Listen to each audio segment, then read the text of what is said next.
Welcome. I'm Harmony Slater, your host of the Finding Harmony podcast. Over the past 20 years, I've taught thousands of yoga teachers and students to explore the intersection between ancient wisdom and modern everyday life, using mind-body practices to heal, awaken, and manifest their dreams from the inside out. This podcast is a sanctuary for those feeling overwhelmed by life's challenges. Are you ready to jump in and discover how these challenges aren't actually in the way, but are the way to finding harmony? Let's invite the magic back in. What happens when the person you rely on as your teacher is suddenly gone? Are you still grounded in the practice, or do you start to question everything? Today, we're exploring the answer to this question, looking at the growing trend of why I quit Ashtanga and why our guest today, Meghan Marshall, despite enduring a stroke mid-practice in August of 2019, still refuses to jump ship. Meghan Marshall, affectionately known in South Philly as the benevolent Ashtanga overlord, is a Canadian-born Ashtanga yoga teacher for more than 15 years. She's the founder of Mysore Yoga Philadelphia, guiding a vibrant morning practice where students move at their own pace with her and her support in the Mysore style. In our conversation today, we are exploring the twin worlds of Pilates and Ashtanga yoga. This might surprise you, and how cross-training can deepen embodiment. We're also looking at the emotional upheaval of losing Sharat as a beloved teacher, guru, and guide in the Ashtanga yoga lineage, and what has been happening in the Ashtanga yoga community when this very regulated container starts to perhaps lose its boundaries and borders. Does it collapse in on itself? Does it maintain? And we're looking at also how Meghan continues to guide her community, taking into consideration everything she's witnessed and learned through her new endeavor, teaching and practicing Pilates, and how it can really help and has really helped not only her own practice, but how she's using it to improve her students' practices physically as well. And for those of you who live in Philadelphia or close by or want to pass through, I'm going to be teaching at Meghan's studio, Mysore Yoga Philadelphia, from September 19th to the 21st. This is a really special chance to share space, and we're going to really explore the energetics of the practice and what it means to authentically integrate Ashtanga yoga into your daily life. So if you've been questioning your own commitment to the mat, or wondering what it truly means to reroot in your faith in this practice, then this episode is probably for you. I know you're going to love it. And if you haven't heard our first episode with Meghan Marshall, you can find it on the Finding Harmony podcast. You have to scroll all the way back to July 16th of 2023, where you'll find her whole story about her stroke and recovering. It's called A Stroke of Insight with Meghan Marshall. So you can find that in the show notes as well. Let's jump into this new conversation with Meghan and find out what she is up to now. Hi, I'm so excited you're here with us because today we are going to jump into the wild world of Ashtanga yoga, Pilates, spinal energetics, quitting Ashtanga. You don't. This is not how you introduce the podcast at all. I'm trying new things. My name is Harmony. And Michelle. My name's Michelle. My name's Harmony. Apparently, Case, Russell's having an illicit affair with someone named Michelle. And I welcome to the Finding Harmony podcast. This is my co-host, Russell Case. Hey, good morning. We're here I'm so excited about our guest today. We're here with Michelle Monahan. And Meghan Marshall. Michelle has written a new book called Why I Quit Ashtanga Yoga. We're so excited to talk to you. And happy Canada Day, by the way. Welcome to Canada. The 51st state. It is. Alberta's going to be number 51. Yeah. Yeah. Probably followed by Quebec. Congratulations. Thank you so much. Yeah, welcome. And so you don't live in Canada anymore? I do not. Although my citizenship is still exclusively Canadian. But I kind of feel like I need to rectify that. But no time soon. I might wait for the following administration. Yeah, you might need to evacuate at any point. So evacuate your rectification. Yeah.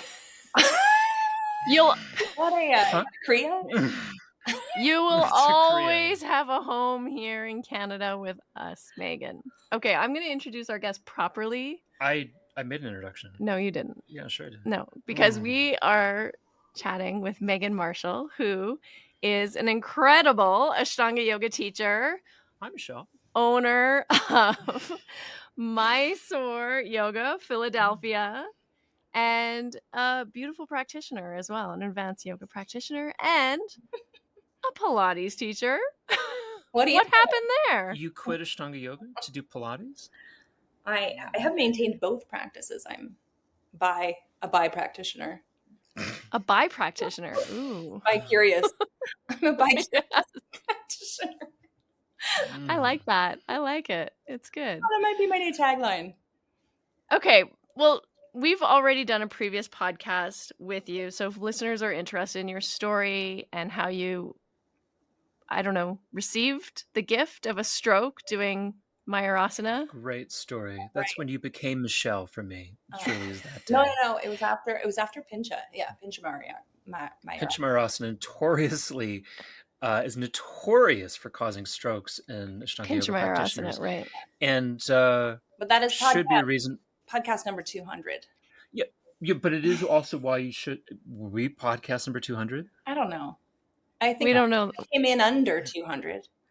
We'll put a link in the show notes so people can hear that amazing story, and it is amazing and incredible. And is why you should quit Ashtanga yoga. Is you never want to be in a position where you're doing Pincha Mayurasana and stroke out, and like Michelle did. No. Stop saying Michelle. The joke's done. It's over. I'm having a stroke at the moment. And everybody listening actually missed that joke. We just came in post joke with me. Post joke. Michelle. You know your name's Meghan. Did you know that, Russell? Meghan Marshall. Well done.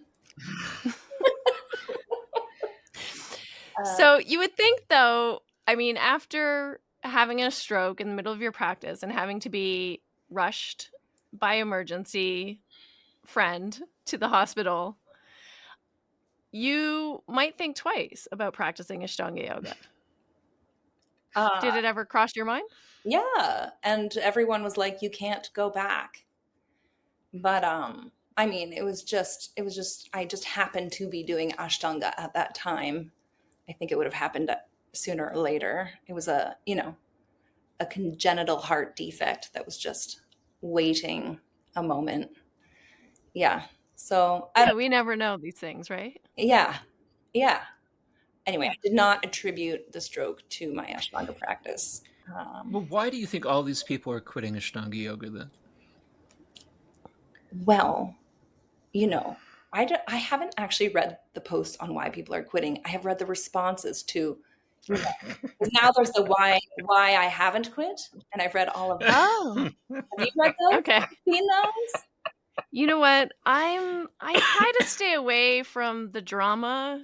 I know. And then I thought for this podcast that I should get on social media and look up who quit and why. I thought I should do a little research, and then I didn't feel like it. Me too. But then I thought we should just gossip without any real awareness of why people are quitting or not quitting. The irony of this is that we have hundreds of friends who've quit Ashtanga yoga over the decades. This is what I'm saying. Quitting has always been on trend. You have reached some sort of crescendo or something right now. And I have a theory that it might be related to recent events, the passing of the guru, Mm-hmm. Mm-hmm. And I think, given that the leader has fallen, some people have found themselves kind of in a new space where they are grieving, they are deeply grieving, and they're a little lost. And maybe in their sort of new space and reevaluating their priorities, they just aren't seeing a way forward and are falling by the wayside, and maybe using some of these reasons of like, the practice is hard, I've been injured, as kind of like an additional reason to leave. Mm-hmm. I think it's interesting. I don't want to, I don't want to put words in anybody's mouth or like presume to know how they feel. But I think, given that Sharat passed, was it in October? November November. last year. Yeah. Yeah. That there's sort of this surge of quitting. I think that people are grieving the loss of a future they imagined, possibly with him. Mm-hmm. Maybe a future that involved some kind of like certification from him specifically, or maybe some sort of future that where they imagined a completion of the practice. Mm-hmm. Mm. And I think, Yeah. with that possibility no longer being in reach, we're totally lost. And there's sort of a falling away. Yeah, there's like a void. It's interesting. I think you're on the right track, because I've also thought a little bit about this, just even in my own, even before Sharat passed away, but really the reevaluation and the evaluation of like, why are you practicing? Right? And if it's to receive that external validation, then when the source of the external validation is no longer available for whatever reason, if you can't go to Mysore anymore for whatever reason, or the guru dies and you can't get his approval or recognition or validation, then yeah, you have to dig deep and really start to look at why you're practicing at all and what that's really about and what is it giving you and why are you adhering to all these rules and forms, and are they of benefit to you? Even it takes you into a deep sort of, I guess, personal quest of self-inquiry. Right. And maybe reveals that you have been practicing with some sort of consequentialist mindset, where there was a desired outcome, a very specific desired outcome that you were aiming to achieve. Um, Yeah. and I think it's a really good opportunity to reframe things and know that your practice is whole as it is, and that the practice is not about outcomes, because the ultimate outcome for all of us is the same. Mm-hmm. It's but, true. but that it's about, following that path of personal growth, self-study, pushing beyond your boundaries, um, like, to no other outcome than that. It's just the commitment to that effort in itself is worthwhile. Mm-hmm. Yeah. Or maybe it's just to feel good in your body. And maybe you don't have to do all those advanced asanas. I asked Jessica Char that once. I asked him at some kind of conference in San Francisco at Kaiser Permanente. I said, why should we? I said, everyone knows, Jessica Char, that you were in the Life magazine photos, in the 50s with all the kids doing these fantastic asanas with Krishnamacharya. I don't think actually anyone knew that in the conference, but I asked the question that way, and he said, it's just very important for children to do these poses. It makes their bodies strong. It gives them strong bones. And he phrased it just like that. It's for children. Tricks for Mm. kids. Tricks are for kids. Yeah, yeah. I remember once I was with a friend, and was explaining to them that I'd stopped playing basketball, and I said I said um, I wasn't going to get anywhere with it, is what I said to him, and he was my friend Doug Talkabong was like completely contemptuous of me. What do you mean get anywhere with it? You weren't going to join the NBA? And it's like, yeah, I wasn't going to go to the NBA. And it just seemed like I was hurting myself for no good reason playing basketball. The implied in the statement, which I didn't really get a chance to explain to him at the time, was that I really thought I was getting somewhere with Ashtanga yoga. I thought I was actually going to make it or NBA. be somebody, make it to the NBA of Ashtanga yoga. And I was completely incorrect in that. And I was tied to this kind of, you know, um, paradise that I thought I would achieve with the practice. Right. And eventually you get a job, your body gets older, things get in the way of devoting 100% of your attention to the practice. And if you don't do that, and also if you don't have like a talent, then the two of those things aren't going to align for you to be something really special. If that's the goal, that's impossible. And so you quit The basketball problem is and you quit Ashtanga yoga. I didn't quit Ashtanga yoga. I realized that I didn't need to have a goal. And how freeing is that? Yeah. Yeah, I did Ashtanga yoga yesterday. I was really quite happy doing it. And it's nice. Well, and what I like about the philosophy of yoga is that it sort of frees you from that obligation of having to do Ashtanga, which can be done in like the real sense of yoga, or it can be done in the like, I'm working out for fitness sense of Mm-hmm. Mm-hmm. the movement, which isn't bad, but Mm-hmm. it doesn't, you cannot, when something like this happens and there's a shift, your practice can't withstand that change. And I think that if you can just let go of the idea of being an Ashtangi and just become a practitioner of yoga, it doesn't really matter what you're doing, right? Like, I'm sure you're doing it when you paint, right? It's the quality of your attention. It's Mm-hmm. like dropping into the process. Mm-hmm.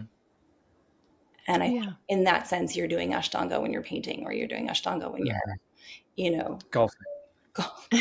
or like Yeah. in conversation with your kid and you like crouch down, Yeah. you're eyeball to eyeball, right? Yeah. All of the, like everything, all your attention is on that moment and on that effort and on what's unfolding in front of you.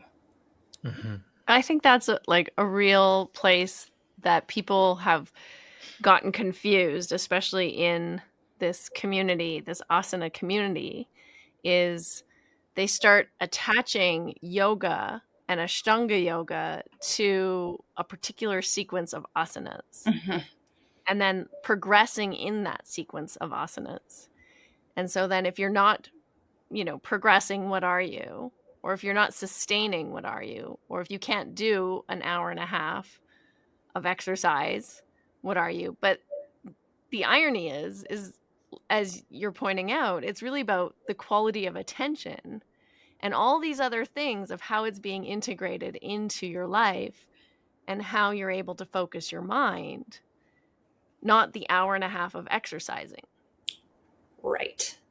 And that hour and a half of exercising is supposed to just be uh, training of the mind that you can carry into the other endeavors in your life. Mm-hmm. It's Yes. practice for other things, Practice for the real practice of which is being a person who makes the right choices Mm-hmm. with a calm, and stable mind. Like, I think that the whole creation of certification, the creation of authorization, they were all constructs, and there was a lot of chum in the water for us to kind of to claw after, and I think that there was money to be made, and without shame, I think Batabi Joyce started um, started this process of enticing us into a leveling up process. And so we really started wanting stuff. We really wanted to pay a lot of money for stuff. And there's nothing shameful about that in the Bhagavad Gita. You can make artha for your family. Right. And You it's don't have to take a vow of poverty. no, there's no vow of poverty. Not part of being There's yogi. Yeah. Money's okay. money's fine. Yeah. We project a vow of poverty onto Ashtanga yoga because in some way I think we all want to be Jesus Christ or something. And we think this is the way that I'll be, deserving of Christ's love is by taking a vow of poverty. But there's none of that in Pattabhi Joyce's home. He doesn't have that projection. And so he started, he creates a construct for us to attach ourselves to. But really at the end of the day, it's an absurd fantasy. And we're there to kind of have something to do while we put our attention on our breath. Mm-hmm. But that's the point. And then go home, Right. do 7 series. The vast majority of the people that we're talking about that quit Ashtanga yoga, who already quit Ashtanga yoga before November, did so because they're working on 7th series. They quit Ashtanga to devote more Take time care and of their energy families. there. Okay. Is that what you read? Well, I don't know. No, I'm He's talking about someone like you wouldn't know their names you because they wouldn't know quit their names because they Ashtanga quit yoga. so long ago. But like, I see. all of these, like Okay. I read once that the vast majority of people who've ever lived have been dead. There's been over 30 billion people in human history. Most of them are dead, and most of them never did Ashtanga yoga. So that's who I'm talking about. Is that these people who quit in the previous generation? The quiet quitters. The quiet quitters are the vast majority of people who ever did Ashtanga yoga have already quit. 90% of the people who did Ashtanga that's yoga. an interesting topic too to look at is what's the difference, I mean, between just quietly quitting, like just sort of saying to yourself, this asana practice isn't really working for me, but I'm going to still, but I like yoga. I mean, if it was only asana, I mean, that's a shame. Okay, then quit your, go do CrossFit or whatever. Pilates. But yeah, or Pilates, which we'll get into. But for the most people who I think have been in this culture and tradition and lineage of yoga, I would assume their perspective of yoga is a little broader than that. And so if you say this practice isn't working for me anymore, but I'm going to expand my definition of yoga and my practices, being that there's many tools. And your definition of working. The practice isn't working for me anymore. I'm going to expand my definition of working. Yeah, I mean, like maybe it's whatever. It's not working for you in the same way. What does that mean? To the practice. Yeah. And maybe you're not getting your dopamine hit from it anymore, so you want to find a different way to get that dopamine hit. Peloton. I mean Peloton, exactly. But like you're still maybe practicing yoga in other ways.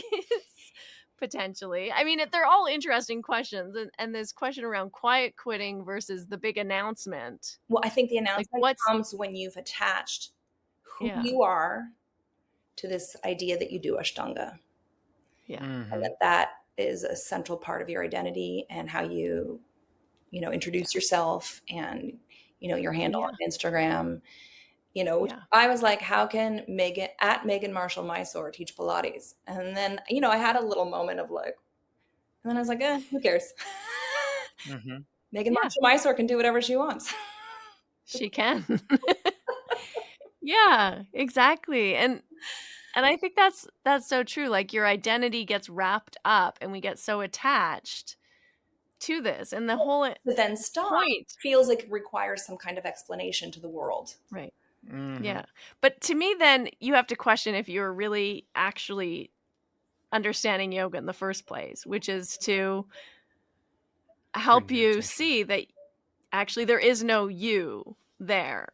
Like your identity is to help you unidentify with all these attachments. It's help you to unattach yourself from all these things. Right. And to be a little softer and a little more fluid in what maybe you consider an identity, not holding on to it so strongly. Yeah. Mm-hmm. Yeah. And so I think that is an interesting kind of light that gets shone around. Yeah. And also the attitude. And this is the one thing that, always kind of gives me the heebie-jeebies around the Ashtanga yoga scene, is there is a subtle unspoken attitude, and it is there.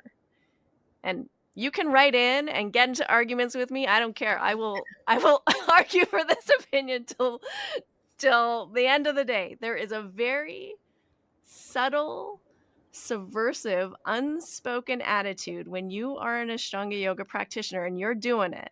You're doing that 6-day-a-week practice, taking the 1 day off with the moon days, and you're working through those sequences and those postures, and you're getting up early, and you're dialing in your diet, and you're, maybe you're throwing in some meditation or some pranayama, or you're just doing it, right? The whole package. Checking all the boxes. Checking all the boxes.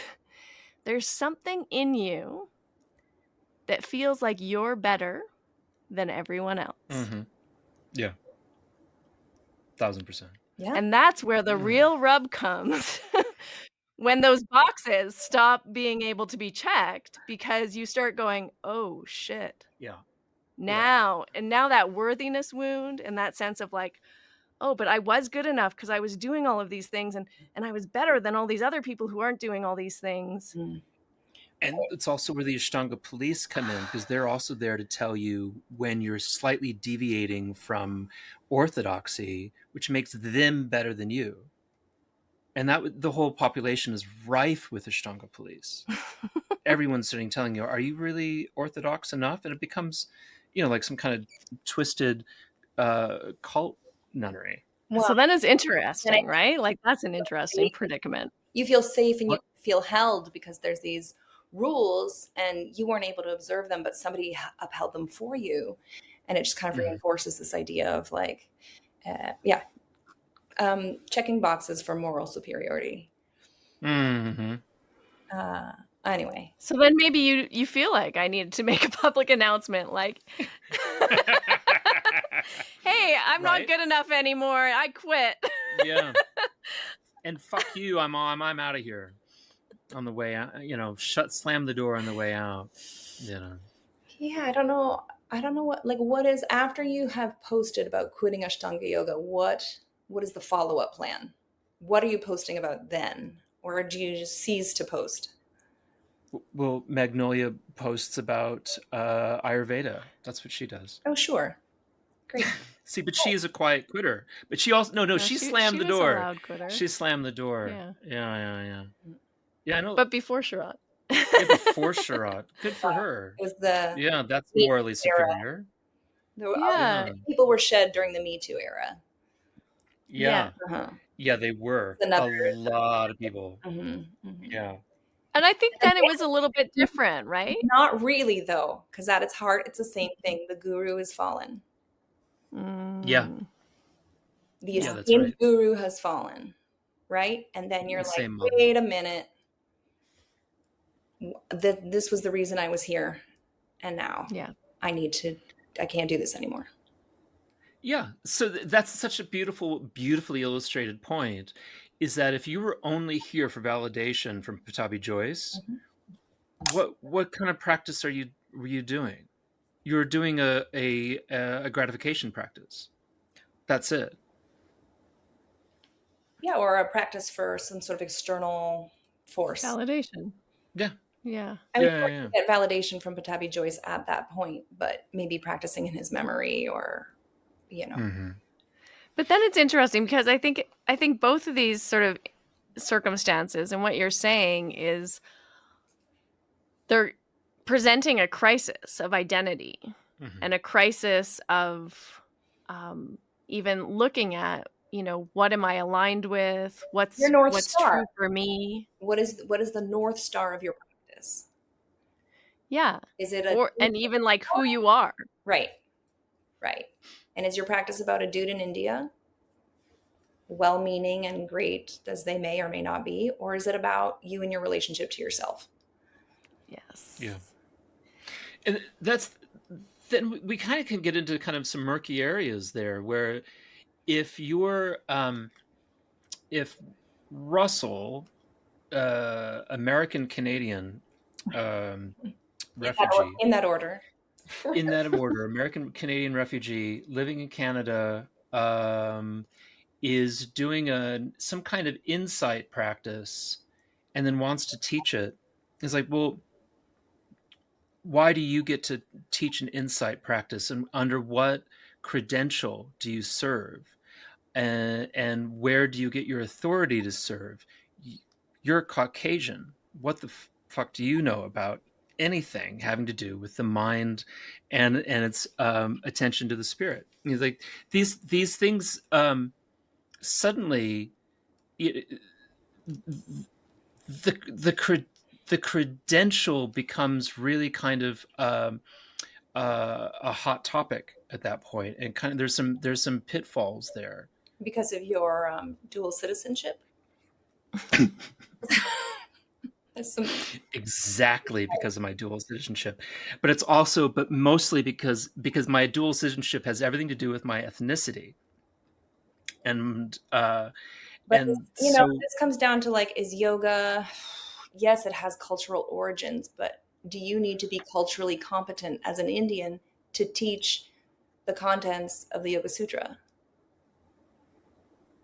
Do I you? think a lot of people think so. Yeah. No, Yeah. I don't. I mean, I Mm. don't. I don't think I that don't think makes so. sense.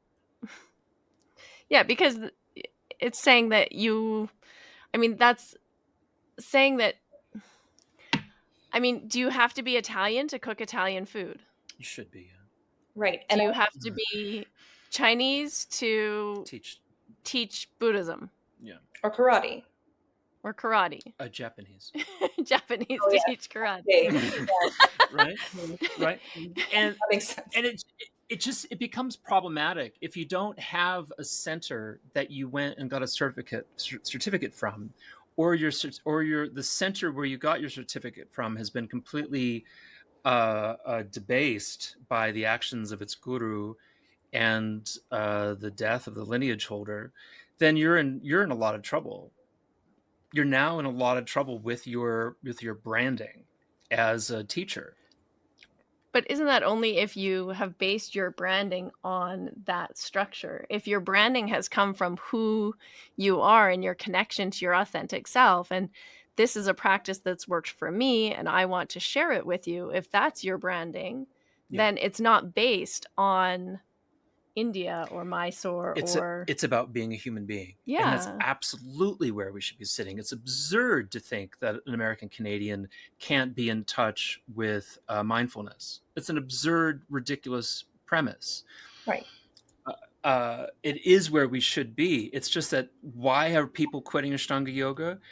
Because of the now. How do you have a credential in this? How can you do this? Right. Right. Without somebody saying you can do this. And it was hard enough to convince people that going to Mysore and getting a certificate there was of any importance in the first place. But now it's really difficult.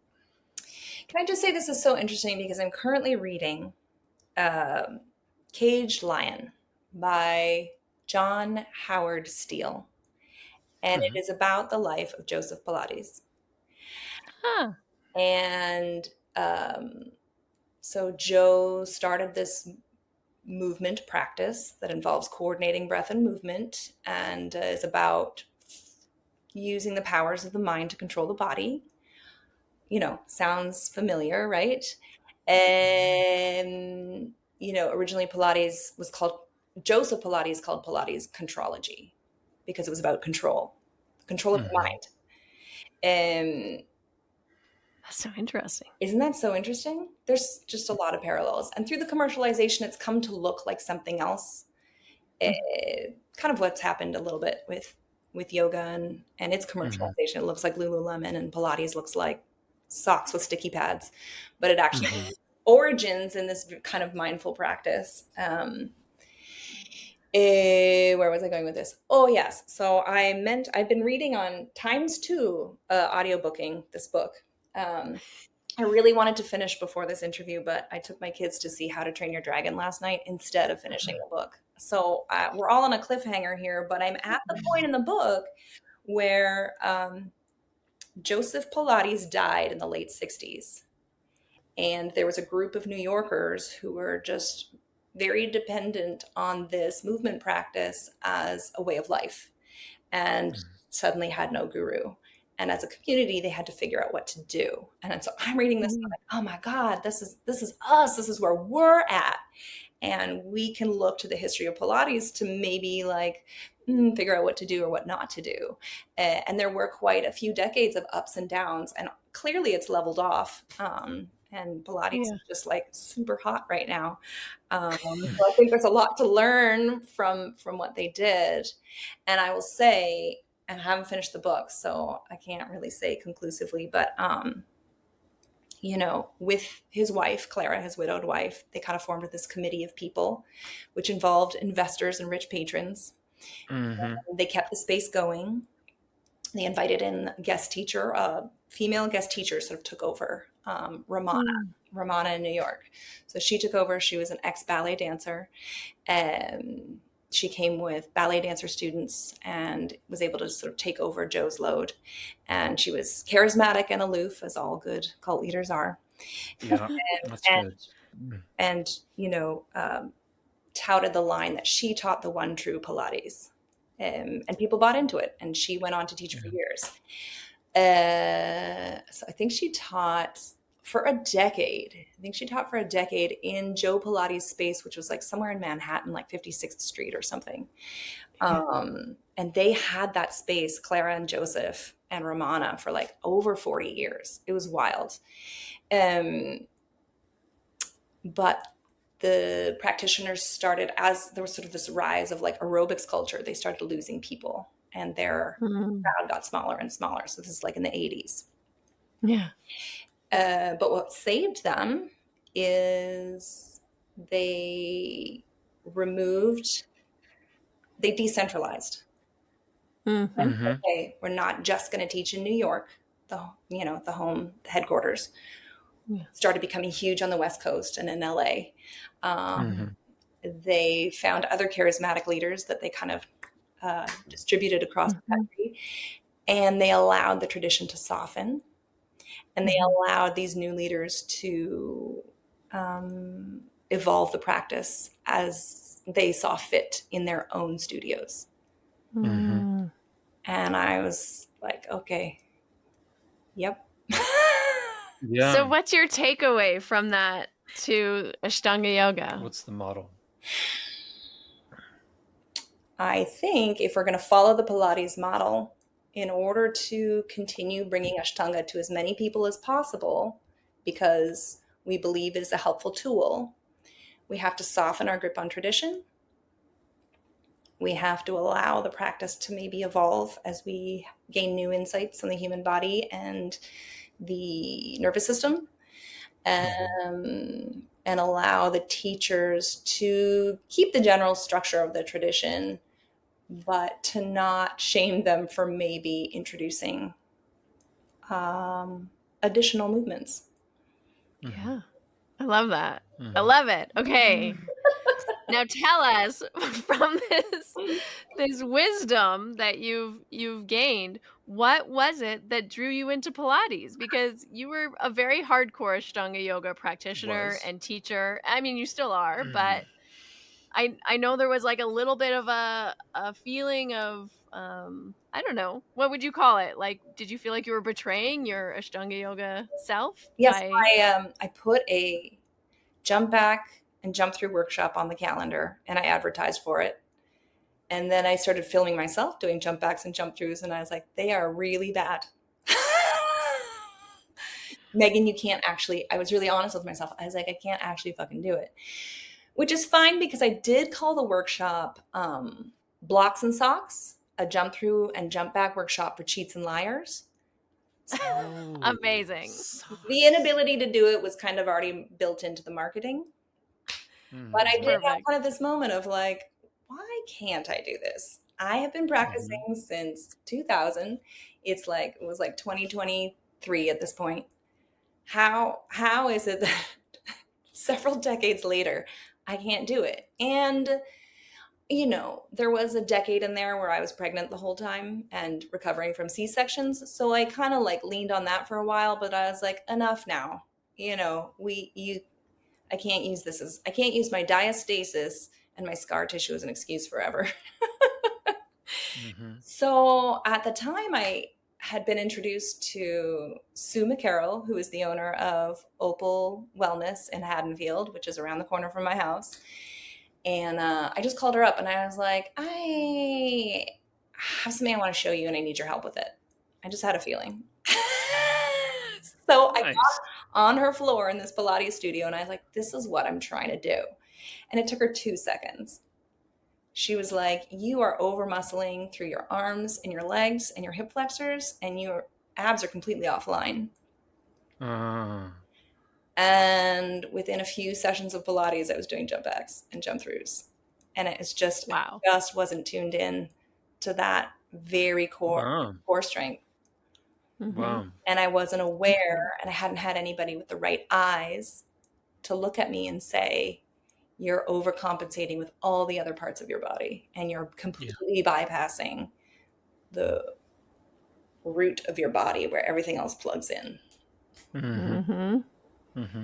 That's amazing. So That's how did you decide to do the training and become a teacher? I don't even know. I think Sue was just like, hey, and I'd literally done like 2 Pilates classes at this point. And Sue was like, I'm doing a teacher trainer. You want a teaching training, like, weekend, an intensive weekend. Do you want to come? And I was like, how long ago was this again? I'm sorry. Very recent. 6 months? When was your Lisbon workshop, Harmony? It was around that. It was last year. Okay, so this is year.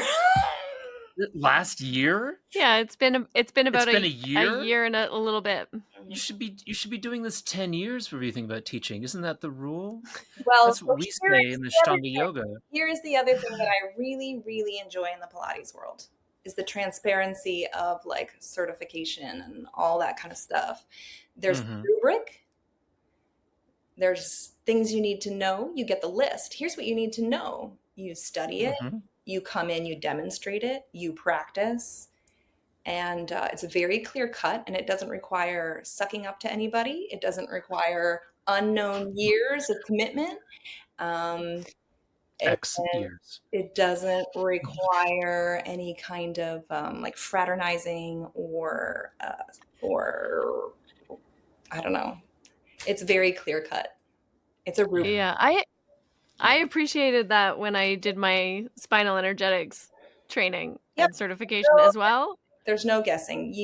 The path to certification is clear and transparent and overseen by a number of people who agree upon it. They are in conversation with you about it throughout. You get feedback on your evaluation in written form, very helpful comments that help you progress. I highly, highly recommend this method to future lineage holders of Ashtanga. Please. Tell us more about you don't suspect that like there was like a dark smoky room where a number of people were recently selected to be certified without any transparency at all, do you? That didn't happen again. Not after all the lessons we learned over the last 30 years. It didn't happen. I think it did. But how has your teaching changed? Like, what do you feel like has changed since you took this training over a year ago and you've been incorporating, obviously, more of what you've learned through Pilates into your teaching? So how has it helped you? It's helped everyone in the room. And so that helps me be a better teacher. It's helped me be a better teacher. And the other thing that Pilates trains you is clarity of language and efficiency of words. They train you on that as well. Like, so when you learn the sequence, it's a set sequence, which we all love. Same each time. And you have to deliver the whole sequence under a certain time. So it's timed. It's all very German. Joseph Pilates was a German immigrant. So, and a lot of Yeah. this, I mean, everything like the reformer, it's like machines. And actually, they're not called machines. They're not, and you cannot call them, the language is very specific. They are not called machines. They are called an apparatus or, I wrote down, I knew I'd forget, so I wrote it down somewhere. I don't know. Like gymnastics. I think it's a Lutheran masochistic device. Yes. No, reformers. Aren't they called reformers? Reformer or the apparatus or the equipment, but you cannot call it a Equip. machine because a machine does the work for you. That's right. Mm-hmm. That's right. On the reformer, you are the engine. Mm-hmm. Okay. Anyway, I don't even know what was the question? So how is it helped your students? How has it helped you help your students? It's refined my teaching skills because I have been practicing using clarity of language and like better cueing. And you can pull that cueing from Pilates and bring it into Ashtanga. And of course, I have my old cues, but I've kind of just like matched them up a little bit more. And because I've been watching Bodies on the Reformer, and body parts move in relation to other body parts when you are well connected to your core. I feel like in Ashtanga, it's all the same things that you're doing on a reformer. You just flip it upside down and you're in a down dog. It's all the same movements. So I'm just seeing it through a different lens, seeing it more through where the shoulder blades on the back and how engaged are your abs. And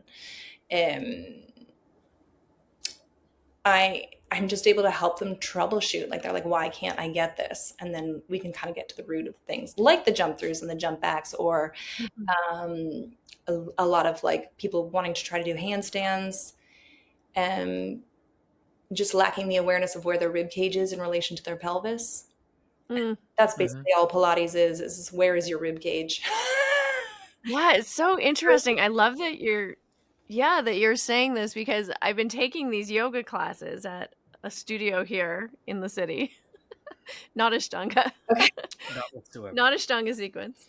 But in one of the rooms, they have mirrors. Oh, we're strict no mirror policy in Pilates. I know, but it's really fascinating because at one point in my yoga journey, I would have found those mirrors very, very triggering because I just come from ballet. And so it's like you're obsessed with like looking at yourself in alignment and like criticizing and judging, and all of that is happening. And now I kind of find the mirrors helpful to a certain extent because when I practice yoga, my mind isn't really pulling out to the mirror so much, but every once in a while I can feel it in my body, like my sacrum's out of alignment or my ribs, because I have that hyper flexible thoracic spine hinge, and so I can like, oh yeah, I got to pull them in. And so I can give myself the adjustments. Well, the Pilates was designed. So I haven't finished the book and I'm afraid to say the wrong things, but I think Joseph had been interned during World War II in Europe somewhere. And he was helping a lot of people who were bedridden and injured to rehabilitate. And then when he brought this system over to New York, athletes sought him out. He was basically known as sort of like this physiotherapist who could help heal you. So a lot of top athletes caught wind of him and would come see him. And then in the end, I mean, the majority of his clientele were ballet dancers, injured ballet dancers. I know that about Pilates. I know a lot of ballet dancers that took it to rehabilitate their bodies. Like everybody who studied with like Martha Graham and probably Balanchine and all of them. Yeah. So I forget where I was going with this. I had a point. Pulling in your rib cage. The reformer. The reformer is like,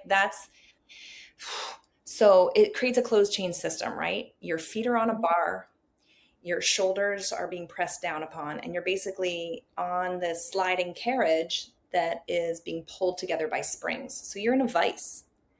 You're laying down straight in a vise. And when you have pressure from the top and pressure from the bottom, you can really feel when things are not in alignment. Because you can't achieve that like passive You know, when all your bones are lined up and the bones are just resting on the bones and you can kind of Yeah. rest passively, that happens when Mhm. things are stacked. When things are not stacked, when it's like a kink in the hose, you're Mhm. no longer in that. You have to be active. So in order to find that place where all the bones are lined up and you can just stand passively on your skeleton, it really helps to be on the reformer. And then Mm. kind of get a sense of like, I do flare my ribs. I do hyperextend into my knees. My shoulder blades are always off my back. And it just kind of trains your body awareness and your proprioception. Yeah. Mm-hmm. Spend enough time on the reformer and then you can carry that into all the other things. Interesting. Well, that's what I've also noticed is not doing the Ashtanga sequence, like just doing the, whatever sequence the teacher is doing, which isn't, I mean, it's kind of like a core flow. we do some Pilates mat work in it and stuff, It's like this real combo. And it's also very like somatic, like it's this interesting blend of kind of somatic movement and like feeling into your body in a very aware, slow, methodical kind of way with a little bit of core work and some music, and it's totally different than Ashtanga, of course.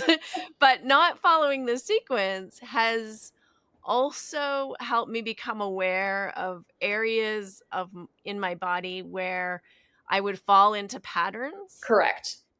It's about Eh, undoing all these compensatory patterns you might have or that you just fall into, which is Yeah. why I think it's really important that even if you are a 6-day-a-week practitioner, every once in a while you should do something else Yeah. for the feedback. Well, and yeah, and that was the thing is my body was at one point, like 5 years ago, so in so much pain doing like Chatwari, doing upward dog. Like my sacrum would crack every time I did upward dog. It was just my knee, my hip, my ankles, like all of it Right. was every joint was completely inflamed. Mm-hmm. Yes. And at some point like you have to get rid of the inflammation by stopping Yeah, Mhm. that's what we both did. what's causing the inflammation and stopping that habitual repetitive kind of strain or stress in the body in And I, order to then heal and perhaps reapproach it in a slightly different way, I think. and I think we're both in a lot less pain than we were 5 years ago. Oh yeah.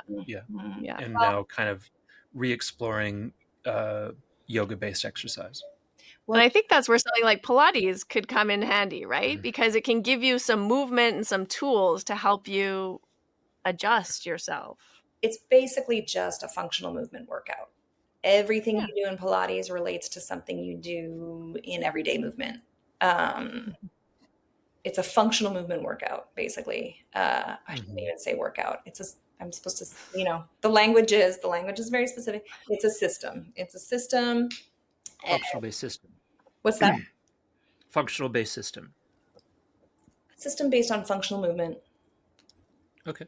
And again, coordination of breath and focus and increased proprioception, which really comes through like there's a lot of repetition. So there's these sort of like you'll do sort of like 4 families of movements, and each one does 5 to 8 repetitions. Mm-hmm. So in that sense, it's quite different. We don't do reps in Ashtanga.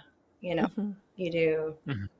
a vinyasa and then you sit, and then a vinyasa and then you Yeah. sit. Yeah, but this is perpetual movement. So a little bit of a different emphasis, not so much like heart rate variation, but Yeah. um, It sounds like it'd be helpful for people, especially as they're aging as well. well, because it's so low impact on the joints.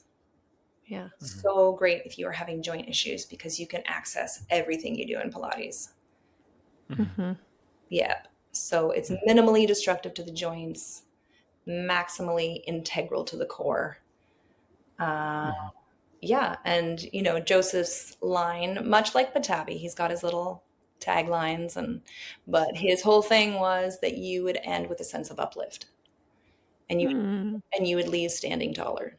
So Mm-hmm. that's another interesting difference. Is Ashtanga starts standing and you end lying down. Pilates, you start lying down, you end tall, and that's part of philosophy. Is he wants you to walk out refreshed, invigorated, and tall. I love it. Mm-hmm. Well, I'm going to come do some Pilates with you, I hope, when I'm You in should. Philadelphia. at the end of September. And you shouldn't talk about that online or in public. You will be arrested at the border. Cool. He's worried that that the Americans are gonna be angry with me that I'm coming to visit you. Very much so. I mean, I think the solution to this is you bring a burner phone. That's what I hear people are doing? Yeah, right? that's what people are doing. They're erasing all of their apps Yeah. and going to the border with their phone clean. Oh, I actually have a burner phone. You do, in fact, yeah. Oh, I can just use that. Just bring your burner phone. I'm gonna bring the other one too, but don't even bring a phone. We'll make sure that one's. I'll call whoever you need.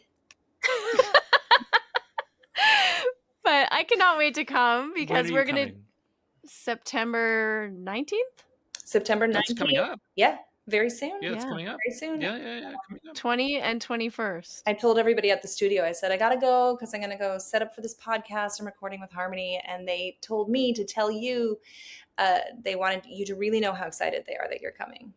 Well, I'm really excited to come. We're gonna do some. People from all over PA and New Jersey have signed up. Like they are booking hotels, they're driving in. Yeah, it's gonna be good. That's exciting. Yeah, it's actually the first time I think I've been on the East Coast since, Chattanooga, but that doesn't really count. Tennessee, it's kind of way up there. Tennessee is down there. Or down there. Yeah. I hope my cousins come.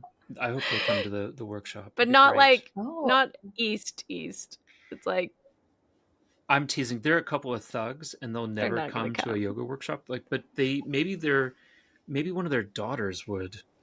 They might be up for it. Sure, maybe they can come. Cousins' daughters are welcome. Yep. Welcome, cousins' daughters. Yes, we're gonna do some spinal energetics, some workshops. We'll go see the Liberty Bell. Yes, please. We'll do it's the Rocky smaller steps, than you think. The Rocky steps at the Art Museum. Okay, amazing. You got to go and see the Rocky sculpture at the top of the steps. Okay. Yeah. What a Betsy Ross house.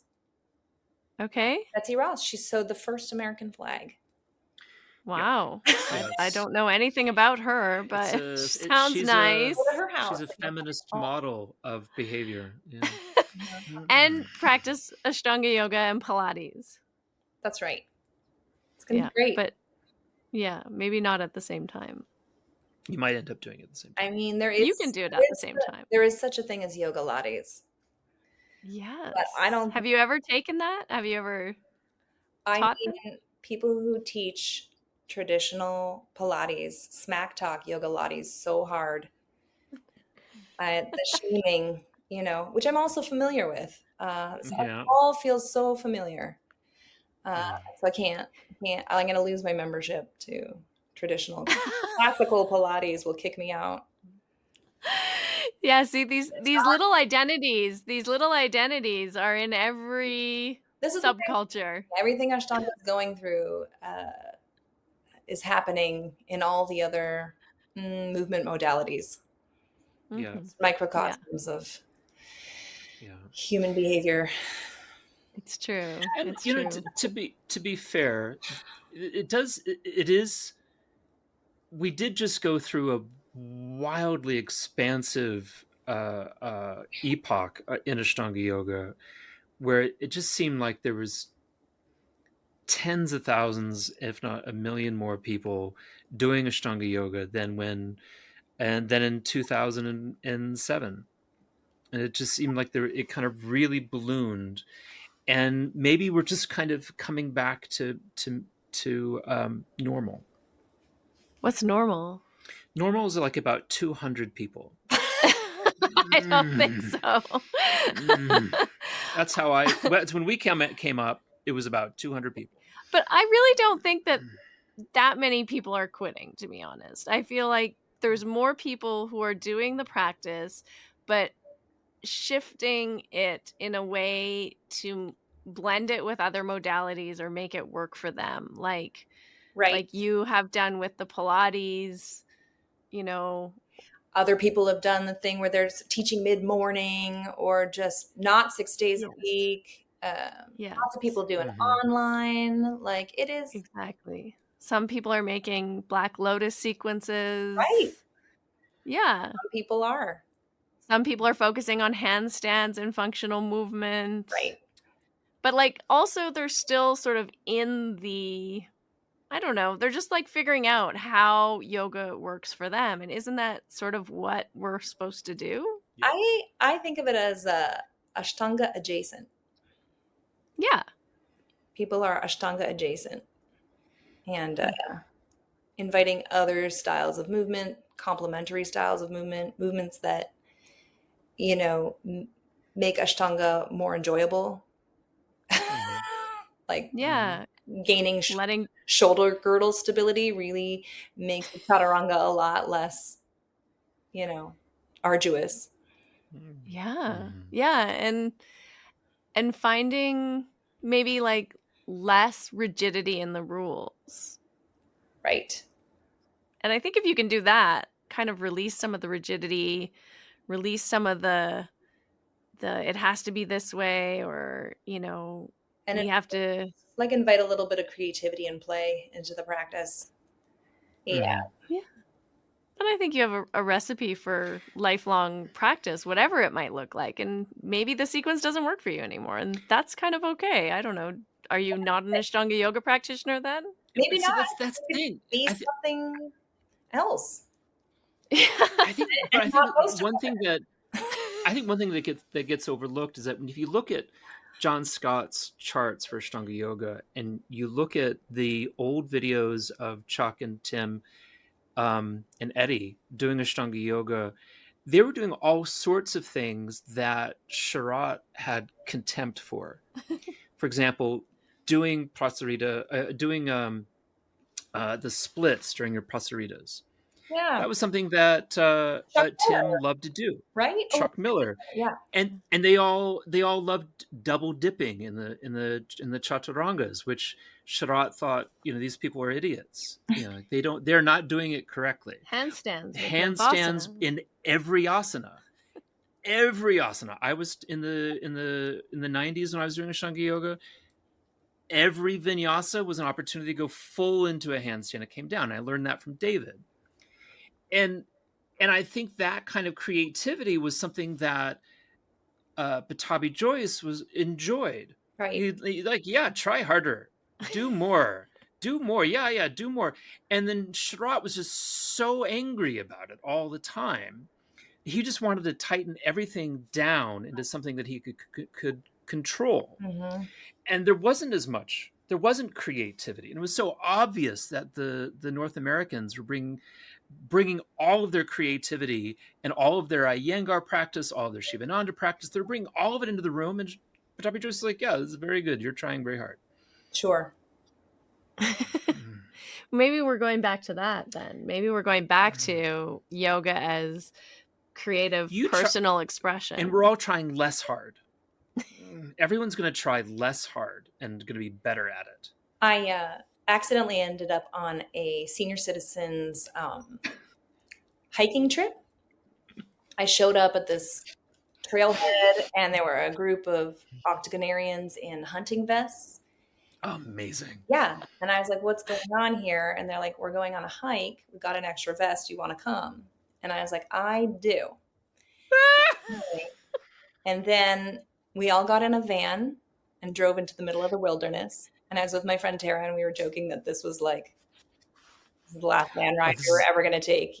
This is Would anybody this is find your last moment. anybody find our bodies in the woods? Anyway, I'm obviously here to say that didn't happen, but we got out of the van, and we kind of circled up for a little pre-hike motivational talk by a woman named Karen with a really fantastic mullet. And she said, listen up, guys. We're going to start out slow and taper off.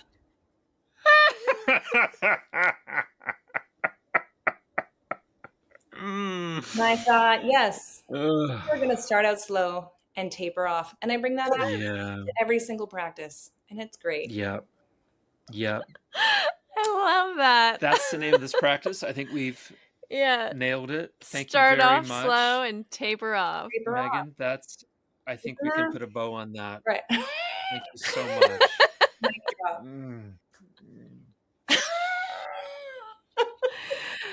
Well, I think we still have a few spaces left. If people want to come hang out with you and me and start off slow and taper off, they can still sign up and join us, I right? have to tell you, Harmony, you know I'm a type 1 on the Enneagram, right? You know this? And I only know this because you made me do the quiz. And you know what type 1 Enneagram person is called? What are they called? The perfectionist. But also the reformer. The reformer. Oh. And I was like, oh my God, this makes so much sense. It's about control, precision. But I want to say that I've really brought that element of my personality to organizing your stay. I've made stickers with your face on it. I am printing up little like zine style booklets with all kinds of shenanigans in it, but I've just decided right now that on the front cover will be, I'm gonna cross out practice and all is coming, and I'm gonna put down start slow and taper off. Well, thank you so much for inviting me too. I really appreciate it. I'm really looking forward to seeing my cousins again. It's such a pleasure. Roger. And I've got a lot of family in Philly, a lot of family, and I'm looking forward to seeing them again. Harmony said she's not bringing you. Oh, is that? Oh, I don't know if this is news to you. Are you finding out now that you're not? No, he knew. Well, I have always liked you in the past. So. Well, I will fraternize with your cousin's daughters. We'll get them in. I'll get them engaged. They might be interested in some Pilates, actually. I can hook them up. Thank you so much for coming on today. It was so fun. This was so fun. Thanks, guys. Thanks for having me. Thank you for tuning in and sharing this intimate story and journey with Meghan Marshall and with us. Her story is one that reminds us that practice isn't just about physical form, although good technique and physical form never hurt anyone, and actually often is quite a big benefit.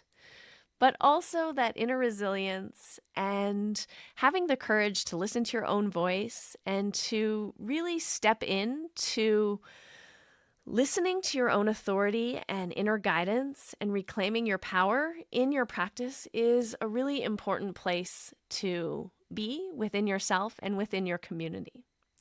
And so if you're living in Philadelphia or nearby, I would love to see you and connect with you in person September 19th to the 21st at Mysore Yoga Philadelphia inside Meghan's very own shala.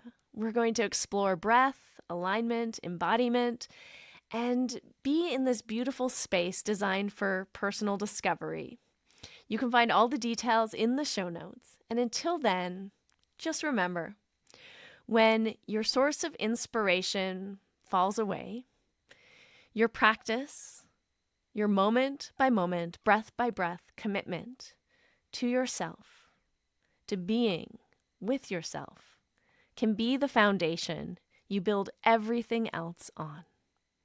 I look forward to connecting with you somewhere around the world or right here on the Finding Harmony podcast really, really soon. That's it. We've concluded another episode of the Finding Harmony podcast. I just want to thank you so much for doing the work that changes the world, starting with yourself. It truly does make a huge difference.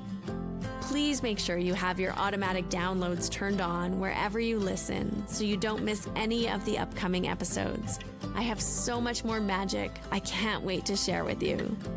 Lastly, if you're on Instagram, I love connecting and hearing from you. So come on over and say hello at Finding Harmony Podcast. And you can also come say hello to me personally at Harmony Slater Official. Thank you again for being here. I cannot wait to share more with you in our next episode.